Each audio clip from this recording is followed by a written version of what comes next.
الحمد للہ رب العالمین والصلاة والسلام على سید المرسلین والعاقبۃ للمتقین ولا عدوان الا على الظالمین اما بعد عن ابی ثعلبہ الخشنی رضی اللہ تعالی عنہ عن رسول اللہ صلی اللہ علیہ وسلم قال ان اللہ تعالی فرض الفرائض فلا تضيعوها وحد حدودا فلا تعتدوها وحرم اشیاء فلا تنتهكوها وسكت عن اشیاء رحمة لكم غیر نسیان فلا تبحثوا عنها رواه البیہقی وغیرہ۔ ابو ثعلبہ خشنی رضی اللہ تعالی عنہ رسول اللہ صلی اللہ علیہ وسلم سے روایت کرتے ہوئے فرماتے ہیں ان اللہ تعالی فرض الفرائض، اللہ تبارک و تعالی نے کچھ چیزیں فرض کی ہیں، فلا تضيعوها لہذا ان فرائض کو ضائع مت کرو، وحد حدودا فلا تعتدوها کچھ حد مقرر کیے ہیں لہذا اس سے آگے مت بڑھو، وحرم اشیاء کچھ چیزوں کو حرام ٹھہرایا ہے، فلا تنتهكوها لہذا اس کے خلاف ورزی مت کرو، وسکت عن اشیاء رحمة لکم اور بہت ساری چیزیں کچھ ایسی چیزیں ہیں جس سے اللہ سبحانہ و تعالی خاموشی اختیار کیا، رحمة لکم ہمارے اور آپ کے اوپر رحم فرماتے ہوئے،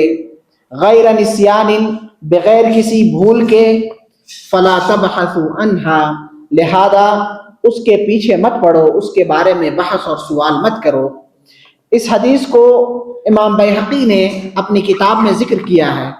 یہ ایک اہم حدیث ہے جو جوامع الکلم میں سے ہے، یعنی حدیث مختصر ہے، الفاظ کم ہے، معنی بہت زیادہ ہے۔ اس میں 4 کلمات، 4 چیزیں بیان کی گئی ہیں جس میں پورے دین کو سمو دیا گیا ہے۔ پورا دین اس حدیث کے اندر اختصار کے ساتھ جمع ہے۔ 4 چیزیں بیان کی گئی، فرض لہذا اس کو ضائع مت کرو، بہت ساری چیزیں شریعت نے ایک حد مقرر کی ہے، اس حد کے اندر رہو، اس سے آگے بڑھنے کی کوشش مت کرو، اور تیسری چیز بہت ساری چیزیں حرام ٹھہرائی لہذا اس حرام کام کو مت کرو، اس کی خلاف ورزی مت کرو، اور چوتھی چیز بہت ساری چیزوں سے شریعت نے خاموشی اختیار کی ہے لہذا اس کے بارے میں زیادہ بحث کرنا، اس کے بارے میں زیادہ سوال کرنا، اس سے بچنا چاہیے۔ تو یہ جامع حدیث ہے، 4 کلمے ہیں جس میں سارا دین ہے، اور جو ہمارا دین ہے یہ احکام پر ہے۔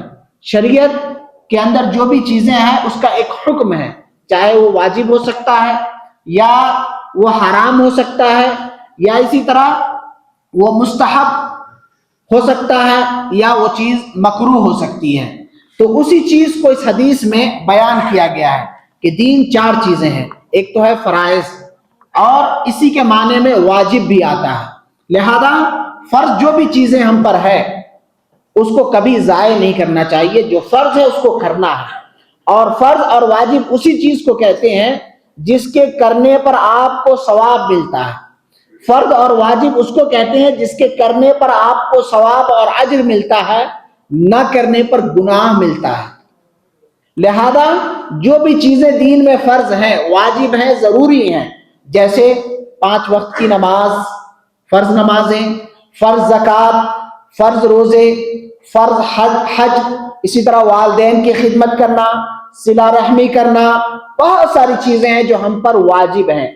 کچھ اللہ کے حقوق ہیں، کچھ مخلوقات کے حقوق ہیں جس کا ادا کرنا ضروری اور لازم ہے۔ تو کہا فلا تضيعوها لہذا ان فرائض اور واجبات کو ضائع مت کرو، برباد مت کرو، اگر کرو گے تو اللہ سبحانہ و تعالیٰ تمہارا مواخذہ کرے گا۔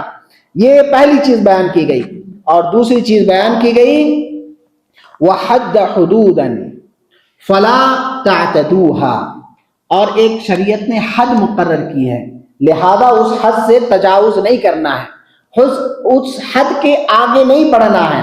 تو شریعت نے ہمارے لیے بہت ساری چیزیں حلال قرار دی ہیں، یہ کہا کہ یہ کام کر سکتے ہو، یہ چیزیں تمہارے لیے صحیح ہے، یہ عبادت کے باب میں ہو، چاہے وہ فرائض کے باب میں ہو، نوافل کے باب میں ہو، وہ چاہے دنیاوی مسائل کے باب میں ہو، بہت ساری چیزیں چاہے فرض ہو، واجب ہو یا مستحب چیزیں ہو یا اسی طرح حرام چیزیں، اس کی ایک شریعت نے حد مقرر کی ہے، لمٹ مقرر کی ہے، اتنا ہی کر سکتے ہیں، اس سے آگے نہیں بڑھ سکتے۔ تو لہذا شریعت نے جن چیزوں میں حدود مقرر کیے ہیں، لمٹس مقرر کیے ہیں، حد مقرر کیا ہے، لہذا اس سے تجاوز نہیں کرنا ہے۔ عبادت کا طریقہ بیان کیا ہے، اسی طرح کرنا ہے۔ دنیاوی معاملات میں کس طرح کمانا ہے، کس طرح روزی کمانی ہے، کس طرح لوگوں کے ساتھ معاملات کرنا ہے، سارے کی ایک حد مقرر کی، ایک تعلیم دیا، لہذا اسی تعلیم کے اندر رہنا ہے، اس سے آگے نہیں بڑھنا ہے۔ اور یہاں ایک دوسرا معنی حدیث، ایک تو یہ معنی ہے کہ تمام چیزیں حد، وہ فرائض ہوں، واجبات ہوں، نوافل ہوں، تمام چیزوں کی ایک حد ہے، وہ چیز ایک معنی مراد ہے۔ اور دوسرا ایک معنی یہاں کہ اللہ تبارک و تعالیٰ نے ایک حد مقرر کیا ہے، یعنی شریعت نے گناہوں پر ایک حد مقرر کیا ہے، لہذا اس حد سے زیادہ سزا نہ دی جائے۔ جیسے بہت سارے گناہ، جیسے زنا ہے، اس کی ایک حد مقرر کی ہے، اور اسی طرح جھوٹی گواہی ہے، اس کی ایک حد مقرر، ہر ایک گناہ کی سزا مقرر کی ہے، تو وہ سزا میں حد سے زیادہ تجاوز نہیں کرنا ہے۔ آج کے زمانے میں اگر کوئی کہے کہ بدکاریاں زیادہ ہو رہی ہیں، شریعت نے جو حد مقرر کی ہے اس سے زیادہ سزائیں دی جائے تاکہ برائی پہ کنٹرول جلدی ہو جائے، تو آپ زیادہ جاننے والے ہیں کہ اللہ زیادہ جاننے والا ہے؟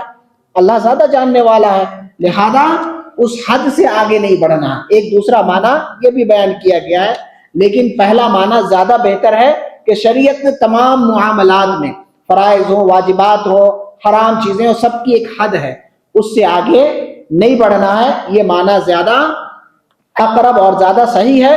تلک حدود اللہ فلا تعتدوها، یہ اللہ کی جانب سے حد مقرر ہیں۔ اللہ تبارک و تعالیٰ نے سورہ بقرہ میں بہت سارے حلال چیزیں، کھانے پینے کی چیزیں ذکر کی، اور روزے کے بارے میں بہت ساری چیزیں بیان کی، اور کہا تلک حدود اللہ، یہ اللہ کی جانب سے حد مقرر ہے، یعنی لمٹس ہے، اس سے آگے آپ کو نہیں بڑھنا ہے۔ تو دین کا پورا دین ایک حد کے، ایک دائرے کے اندر ہے، ایک قانون کے اندر ہے، اس قانون اور دائرے کے باہر ہمیں نہیں جانا ہے۔ تیسری چیز جو اس حدیث میں بیان کی گئی، وَحَرَّمَ أَشْيَاءَ فَلَا تَنْتَهِكُوهَا، کہ اللہ تبارک و تعالیٰ نے بہت ساری چیزیں حرام ٹھہرائی ہیں۔ اللہ سبحانہ و تعالیٰ بندوں کے لیے ایسے ہی کوئی چیز حرام نہیں ٹھہرا دیتا کہ یہ نہیں کرو، وہ من نہیں کرو، بلکہ اللہ سبحانہ و تعالیٰ ایسی چیزوں کو ہی حرام ٹھہراتا ہے جس میں انسان کا ضرر ہو، نقصان ہو، جس میں اسے تکلیف ہو، اس کا معاشرہ، اس کا عمل، اس کی شخصیت، جس سے نقصان ہوتا ہے، اسی چیزوں کو شریعت نے حرام ٹھہرایا ہے۔ لہذا اللہ سبحانہ و تعالیٰ کسی چیز سے روکتا ہے یا کسی چیز سے منع کرتا ہے یا حرام ٹھہراتا ہے تو اس میں اس نقصان ہوتا ہے، کسی کا بھی نقصان ہو سکتا ہے، خود کا، معاشرے کا، کسی بھی طریقے سے، وہ نقصان سے خالی نہیں ہوتا، اسی لیے اللہ سبحانہ و تعالیٰ اس سے منع کرتا ہے۔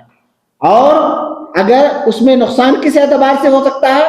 دنیاوی اعتبار سے بھی، اخروی اعتبار سے بھی۔ اگر وہ کام کریں گے تو آپ کے دنیا بھی خسارے کا سودا ہوگا اور آخرت بھی اس سے تباہ ہوگا۔ مثال کے طور پہ نشہ آور چیزوں کا استعمال، بہت سارے معاشرے میں یہ عام پایا جا رہا ہے، بہت سارے لوگ اس نشہ آور چیزوں میں ملوث ہیں۔ اس سے کتنے نقصان ہیں؟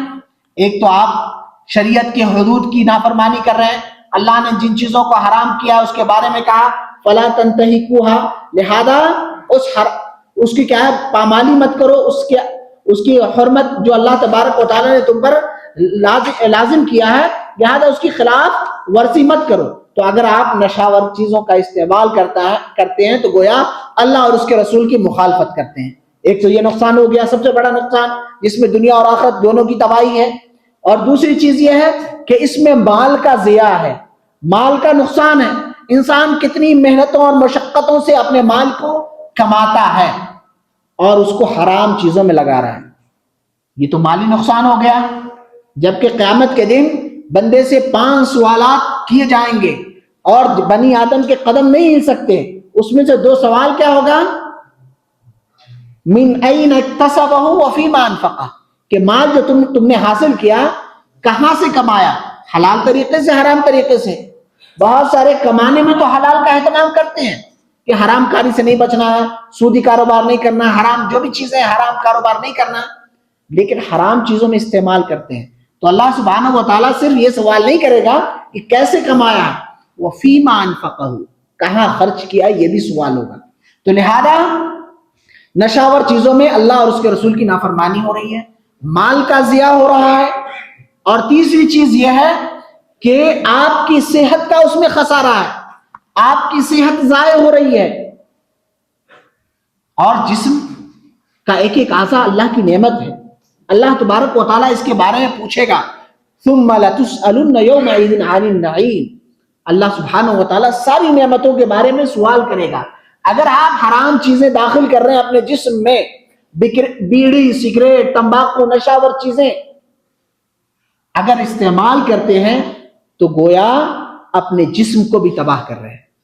تو کتنے سارے نقصانات ہیں. اتنے اپنے ملکوں کو چھوڑ کر یہاں آئے ہیں، ساری فیملی کو چھوڑ کر دیار غیر میں، اور اپنی محنت کی کمائی کو ان حرام چیزوں میں صرف کرتے ہیں. اگر کوئی اس میں ملوث ہے فوراً اللہ سے توبہ استغفار کرے. تو یہاں تیسری چیز کہا گیا وحرم اشیاء، کہ اللہ سبحانہ و تعالیٰ نے بہت ساری چیزوں کو حرام ٹھہرایا ہے، لہذا اس میں خلاف ورزی نہیں کرنی ہے، خلاف ورزی نہیں کرنی ہے. اور چوتھی چیز بتائی وسکت عن اشیاء رحمۃ لکم، اللہ سبحانہ و تعالیٰ بہت ساری چیزوں سے خاموشی اختیار کیا، اس کے بارے میں نہیں بتایا. کس لیے؟ کیا اللہ تعالیٰ بھول گیا تھا، یا اللہ کو نعوذ باللہ معلوم نہیں تھا؟ اللہ نے وما ربک نسیہ، اللہ سبحانہ و تعالیٰ بھولنے والا نہیں ہے. انسان کی یہ کمزوری ہے، انسان کے اندر یہ چیز ہے کہ وہ انسان بھولتا ہے. لفظ انسان جو ہے اس کے مشتقات میں سے ایک آتا ہے کہ انسان لفظ نسیان سے بنا ہے، بھولنے کی صفت، یہ کمزوری پہ دلالت کرتا ہے. تو اللہ کی جانب نسیان کی نسبت کرنا یہ گویا اللہ کی توہین ہے، اللہ کے لیے صفت نقص میں سے ہے. تو اللہ کے بارے میں ہے وما ربک نسیہ، کہ آپ کا رب بھولنے والا نہیں ہے. تو یہی چیز بیان کی ہے وسکت عن اشیاء، کہ اللہ سبحانہ و تعالیٰ بہت ساری چیزیں نہیں بیان کیا. کس لیے؟ رحمت لکم، آپ کے ساتھ رحمت کے طور پہ. آپ کے ساتھ اللہ سبحانہ و تعالیٰ رحم و کرم کا معاملہ کرنا چاہتا ہے، رحم فرمانا چاہتا ہے، رحم کرنا چاہتا ہے کہ سختی نہ ہو. اس لیے کہ اللہ سبحانہ و تعالیٰ انسانوں کی طبیعتوں کو جانتا ہے، تو اس لیے بہت ساری چیزیں سے خاموشی اختیار کیے. رحمت لکم غیر نسیان، اللہ سبحانہ و تعالیٰ آپ کے ساتھ لطف کا معاملہ کرنا چاہتا ہے، آسانی کا معاملہ کرنا چاہتا ہے. بھول کے اللہ نے یہ نہیں چھوڑا ہے، لہذا کہا فلا تبحثوا عنہا، لہذا ان سب چیزوں کے پیچھے مت پڑو، اس کے بارے میں بحث مت کرو، اس کے بارے میں جنگ و جدال مت کرو، اس کے بارے میں لا یعنی سوال مت کرو. اور اللہ کے رسول صلی اللہ علیہ وسلم نے بھی منع فرمایا ہے قیل قال سے، یہ کیسے، وہ کیسے، وکثرت السوال، اور کثرت سوال سے، بھیجا سوالات سے، کہ یہ کیسے، وہ کیسے، یہ کہاں سے، وہ کہاں سے، اس سے منع کیا ہے. ایک مرتبہ اللہ کے رسول صلی اللہ علیہ وسلم نے کہا کہ اللہ سبحانہ و تعالیٰ نے تم پر حج فرض کیا ہے. ایک صحابی اٹھے اور کہا افی کل عام یا رسول اللہ، کیا ہر سال حج کرنا ہے؟ اللہ کے رسول صلی اللہ علیہ وسلم خاموش ہو گئے، اور بعد میں پھر کہا لو قلت نعم لوجبت، اگر میں نعم کہہ دیتا، ہاں کہہ دیتا، تو یہ چیز تمہارے لیے واجب ہو جاتی، اور پھر تم اس کی استطاعت نہیں رکھتے. تو لہذا شریعت نے جو کچھ ہمیں بتایا ہے کہ اس طرح یہ کام کرنا ہے، نماز ایسے پڑھنا ہے، اتنی رکعت پڑھنا ہے، اس طرح اس کی صفت ہے، مغرب میں 3 رکعت ہے، عشاء میں 4 رکعت ہے، جتنی ہے، 4 رکعت ہی کیوں ہے، 3 رکعت ہی کیوں ہے، اس میں تشہد کیا، بہت سارے بے جا لا یعنی سوال، ایسے سوال نہیں کرنا ہے. لا یسألو لا يسأل عما يفعل وهم يسألون، کہ اللہ سبحانہ و تعالیٰ جو کچھ کرتا ہے، اللہ نے جو دنیا کا نظام بنایا ہے، اللہ نے جو کیا ہے اس کے بارے میں نہیں پوچھا جائے گا. وہ خالق ہے، وہ ساری کائنات کا بنانے والا ہے، اور اس نے تمام مخلوقات کو، تمام دنیا کو بہترین شکل اور صورت میں، بہترین ڈھانچے میں بنایا ہے. اس نے کیوں یہ مکھی بنائی، نعوذ باللہ، یہ مچھر کیوں بنائے، یہ گرمی کیوں بنائی، یہ ٹھنڈی کیوں بنائی؟ اللہ سبحانہ و تعالیٰ نے اپنی حکمت اور قدرت سے ساری چیزیں بنائی. اللہ نے کیوں بنایا، اس کی حکمت ہمیں معلوم ہے؟ الحمدللہ. نہیں معلوم ہے، ہم اللہ پر ایمان لائیں گے، بیکار کے سوالات سے بچیں گے. تو وہی چیز بیان کی گئی ہے. اسی طرح دین کے بہت سارے مسائل لوگ جو ضروری نہیں ہوتا ہے، جس کے جاننے سے اس کا کوئی فائدہ نہیں ہے دینی، اور نہ جاننے سے کوئی دینی مسئلے کا نقصان نہیں ہے، ایسی چیزوں میں لوگ پڑے رہتے ہیں، وہ اسی چیزوں کی تلاش میں رہتے ہیں. آپ کے لیے جو ضروری ہے، اللہ پر ایمان کیسے لایا جائے، ایمان کا کیا معنی ہے، رسول اللہ صلی اللہ علیہ وسلم پر ایمان لایا جائے، کیسے لایا جائے، نبی سے محبت کا کیا مطلب ہے، پھر اسی طرح نماز، پاکی صفائی، جو بنیادی چیزیں ہیں اس کے بارے میں پوچھئے، اس کو جاننے کی کوشش کیجئے. لایانی چیزیں کہ وہ کیسے، یہ کیسے. اسلام اس کے بارے میں آپ کو کہتا ہے کہ اگر شریعت نے نہیں بتایا ہے، یا ایسی چیزیں جو دین سے آپ کے لیے ضروری نہیں ہے، غیر متعلق ہے، ایسی چیزوں کے پیچھے نہ پڑیں. اور اللہ نے جو کام کیا ہے کہ بہت ساری چیزیں تمہارے لیے، جو بہت ساری چیزیں نہیں بیان کی ہیں، یعنی اللہ نے اس کو تم پر واجب نہیں ٹھہرایا یا اس کو حرام نہیں ٹھہرایا ہے. بہت سارے دنیا کے مسائل ہیں، آپ اس کے بارے میں کھودے مت کہ یہ کیسے، وہ کیسے. دین کے بارے میں ہے کہ عبادت کے باب میں اصل یہ ہے کہ جس کا ثبوت ہے وہ کریں گے.